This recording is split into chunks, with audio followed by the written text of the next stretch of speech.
আপনি যদি মনে করেন গাজা দখল করলেই তাদের এই সন্ত্রাসবাদ থেমে যাবে, আপনি ভুল করছেন। যতক্ষণ পর্যন্ত তারা বিশ্বকে নিয়ন্ত্রণ না করছে, বিশ্বকে শাসন না করছে, তারা ক্ষান্ত হবে না। এবং তাদের মূল রাজনৈতিক পটভূমি এবং ভৌগোলিক অবস্থানটা কি হবে সেটাও তারা মেনশন করেছে।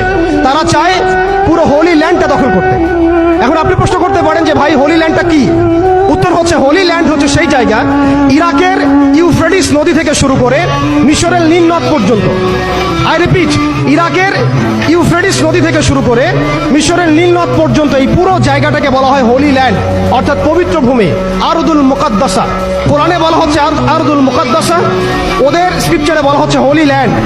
তাদের মিসাকে ইহুদিরা বলছে মিসায়া, এবং খ্রিস্টানরা নাসারারা বলছে অ্যান্টিক্রাইস্ট। যাকে আমরা চিহ্নিত করছি সে হচ্ছে মাসিহুদ দাজ্জাল। তারা এই হোলি ল্যান্ডটাকে স্বাধীন করতে চায়। তারা মিশরের নীল নদ থেকে শুরু করে ইরাকের ইউফ্রেটিস পর্যন্ত পুরো জায়গাটাই দখল করতে চায়। আপনারা যদি মনে করেন গাজা দখল করার পর তাদের এই হামলা থেমে যাবে, আপনি ভুল করছেন। তারা ততক্ষণ পর্যন্ত ক্ষান্ত হবে না যতক্ষণ পর্যন্ত তারা হোলি ল্যান্ডটা দখল না করছে। এবং শেষ জামানায় যে বৃহত্তর মালহামা বা মহাযুদ্ধের কথা বলা হয়েছে, সেই যুদ্ধও হবে ইরাকের ইউফ্রেটিস নদীর সোনার পাহাড়কে কেন্দ্র করে। আস্তে আস্তে সময় সেদিকে এগিয়ে যাচ্ছে। তাহলে তাদের উদ্দেশ্যটা কি? তাদের উদ্দেশ্য হচ্ছে হোলি ল্যান্ডটাকে দখল করে সেখান থেকে তারা দাজ্জালের শাসন কায়েম করতে চায় সারা বিশ্বে। কারা চায়? জায়নিস্টরা চায়। এই ডটসগুলো যদি আপনি মিলাতে না পারেন এবং শুধু বাইরের চোখ দিয়ে আপনি দেখেন, ভিতরের চোখটাকে অন্ধ রাখেন, আপনি এই ওয়ার্ল্ডের জিও পলিটিক্স বুঝতে পারবেন না। শুধুমাত্র বাহ্যিক স্টাডি দিয়ে, বাহ্যিক জিও পলিটিক্স পড়াশোনা করে, বাহ্যিক ইকোনমিক্স পড়াশোনা করে আপনি এই ওয়ার্ল্ডের প্রকৃত জিও পলিটিক্সকে মেলাতে পারবেন না।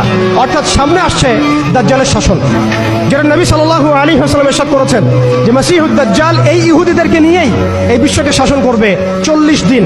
কতদিন?